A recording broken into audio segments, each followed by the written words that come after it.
How are you doing today? We are going to get back into the Colonial America domain, talking about lesson 2 today.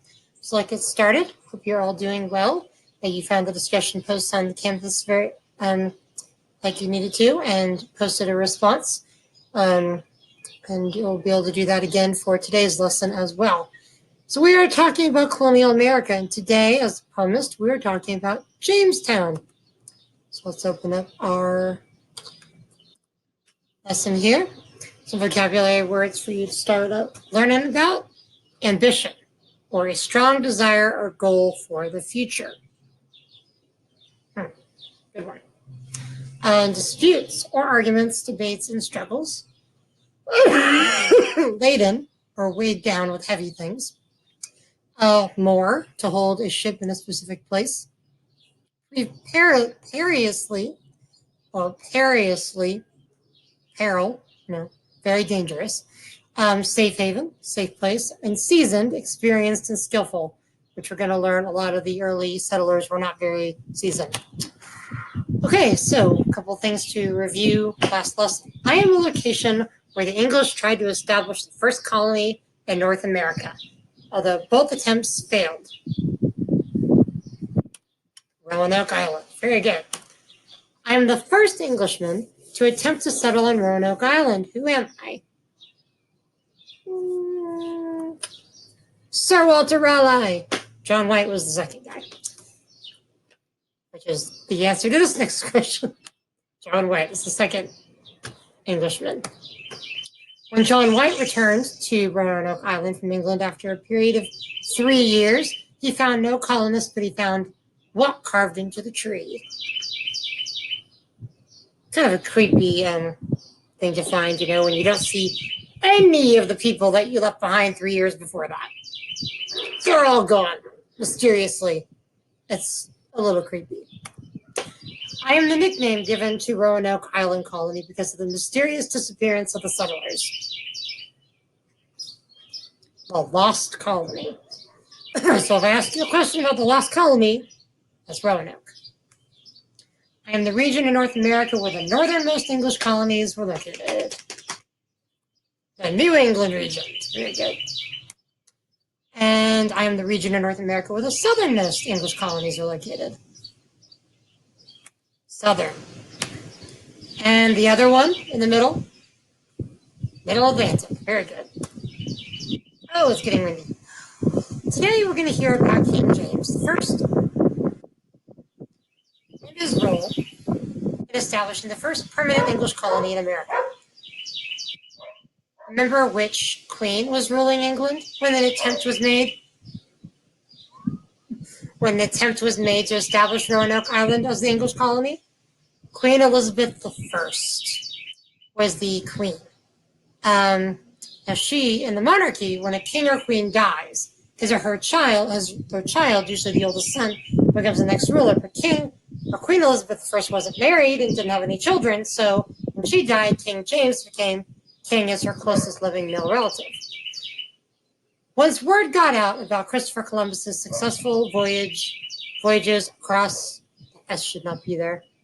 No, bad grammar. Sorry. Successful voyages across the Atlantic Ocean, many other adventurers and explorers sailed off in search of this wondrous place. They were all motivated by the possibility of becoming rich, perhaps even discovering a new trade route to the East Indies. That originally was what they were trying to do, was get over to India, China area, that continent, the other side of the continent. They didn't realize North and South America were in the middle of the ocean, right? Before long, the explorers were replaced by conquerors who intended to take charge of the new land, its wealth, and its people. For a while, Spain focused most of its energies on getting as much gold and silver from Central and South America as it could, though some Spanish scouting parties even ventured into southern parts of North America and beyond. This left seemingly less appealing North America wide open to ambition and greed of the French, English, Dutch, and others. As early as the 1560s, Spanish explorers had already been exploring present-day Florida and Georgia. So long before any of the stuff we're talking about with the colonies, there already had been Spanish explorers in that area. All right. The people of these countries had heard stories of vast amounts of gold and silver the Spanish had found in Central and South America. These new explorers and adventurers intended to become rich too. They not only hoped to claim land, but to bring back ships laden with valuable gold and silver for their proud kings and queens.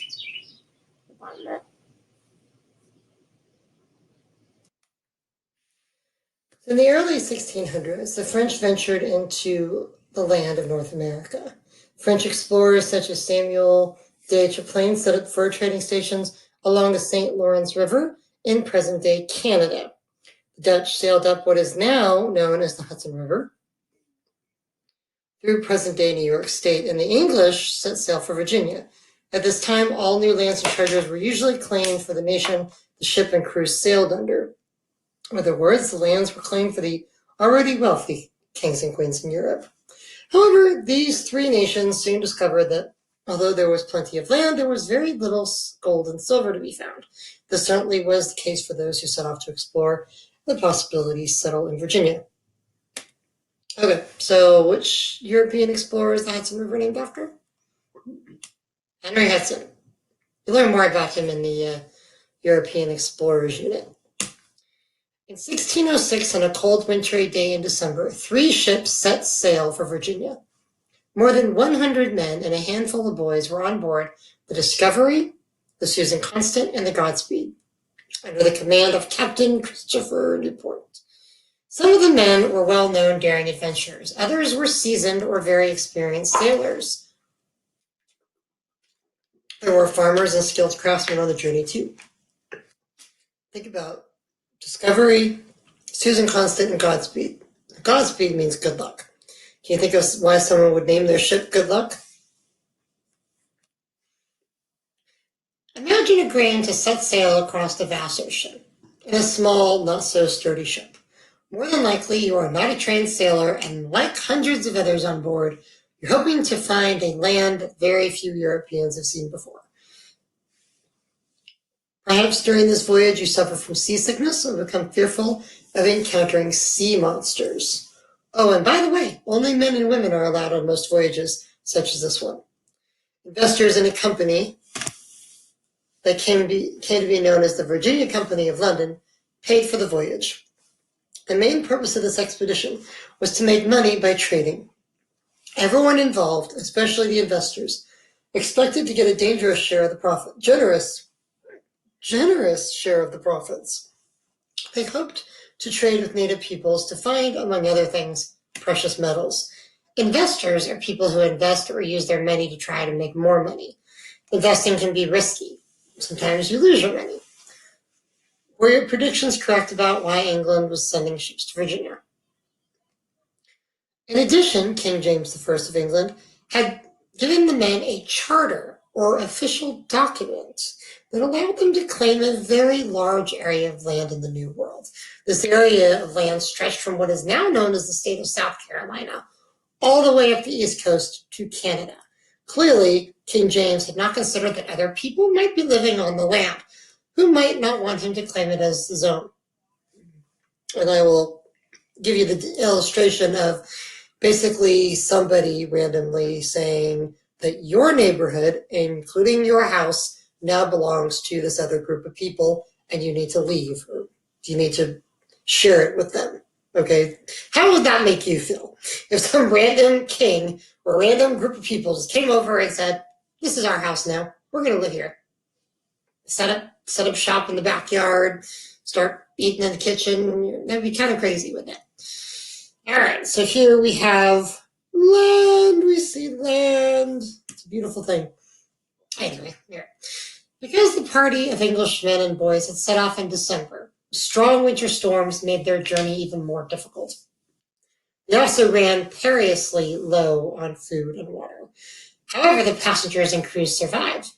5 months later, in May of 1607, they finally caught a glimpse of land. They sailed closer to the shoreline into what is now known as the Chesapeake Bay area.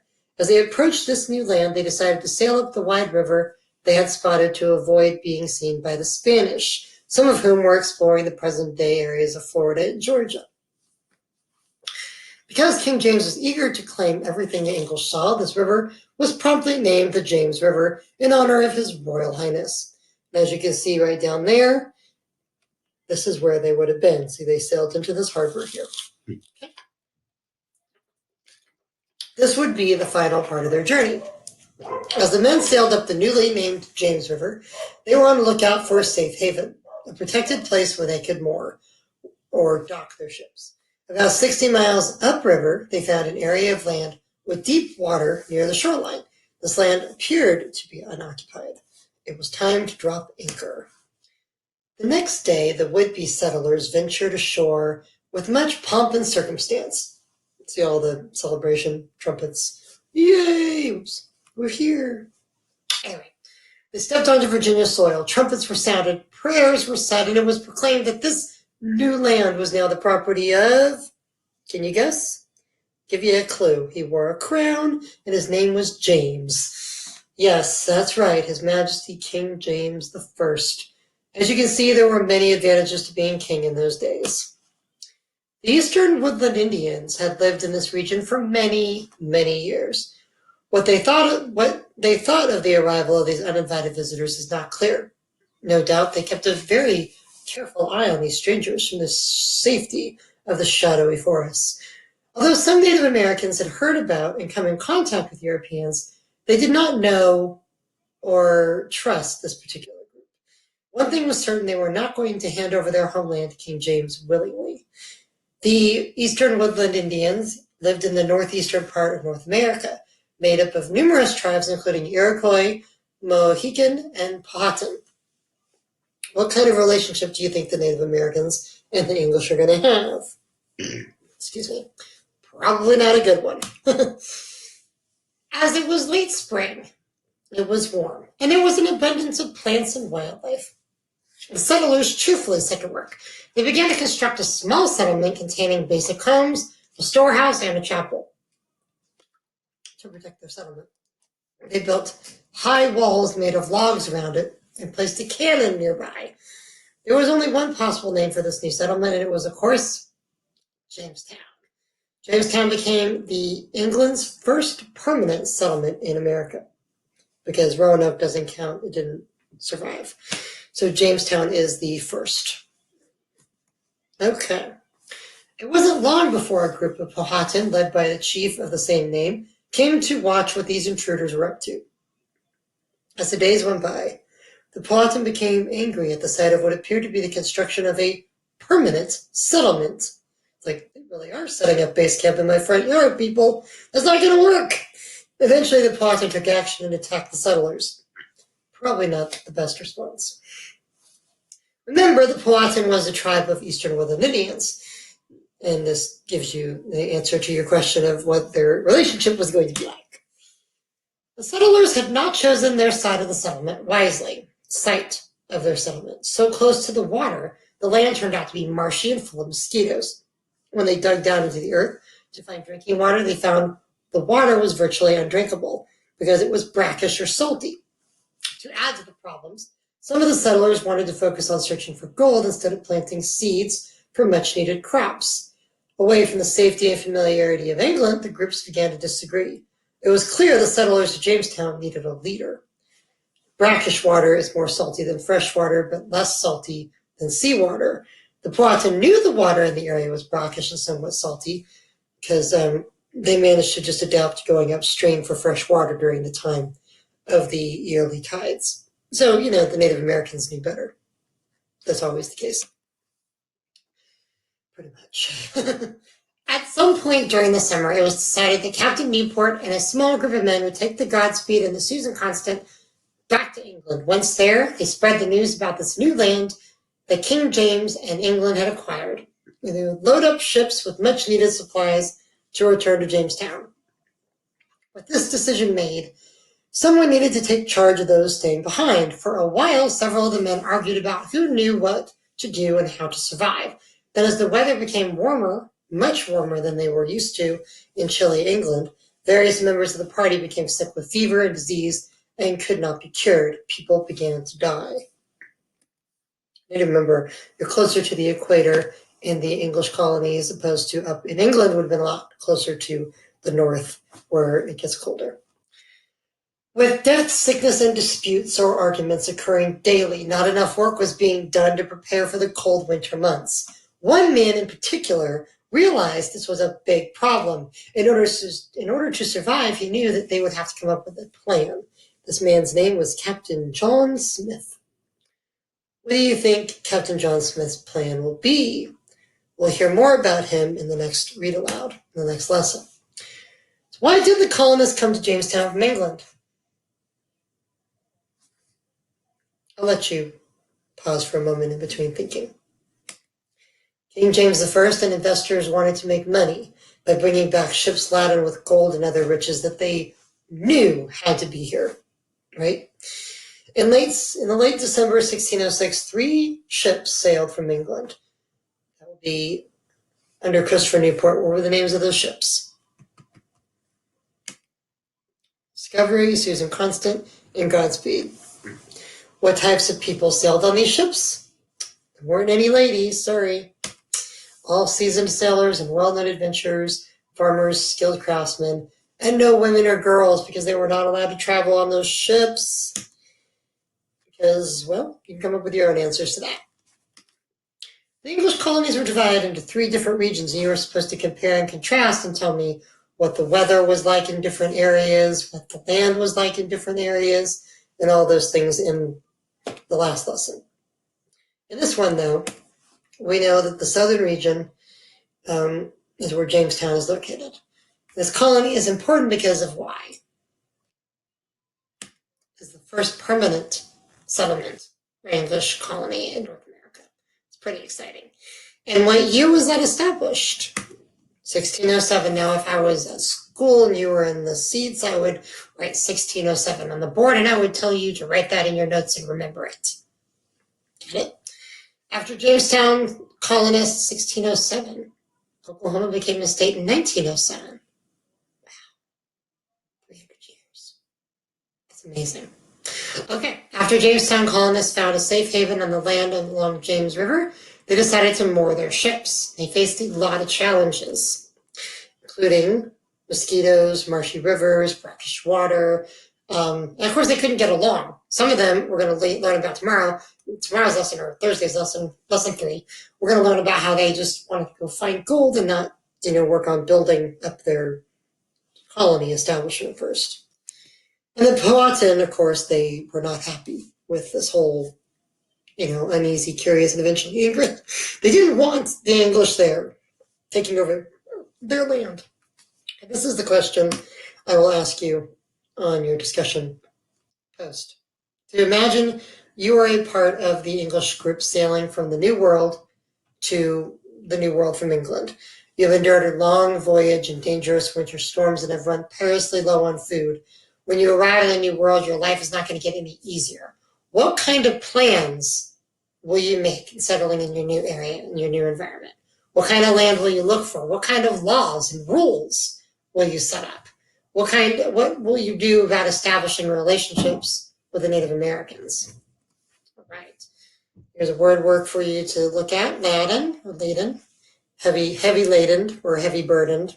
Heavy laid down with. That's what they wanted to do with the ships. Okay, it's a brainstorming activity we're not going to do right now. Timeline of Americas, we're not going to do on the board right now. But you do know that for Jamestown, Virginia is 1607. This I do want you to remember. So highlight that in your notes. Okay. And remember that it is 1607 after Roanoke Island. So anyhow, very good. We don't have that. So right now, we've got Jamestown, Plymouth, we'll talk about tomorrow or the next day after Jamestown's over. We'll be talking about that soon. All right. So this is not something we're doing. You have a good time in your lesson. Get to the discussion question and answer that post about that. Make sure you respond to a couple of your classmates as well. I'll see you in the next lesson. Thank you. And don't forget to be awesome.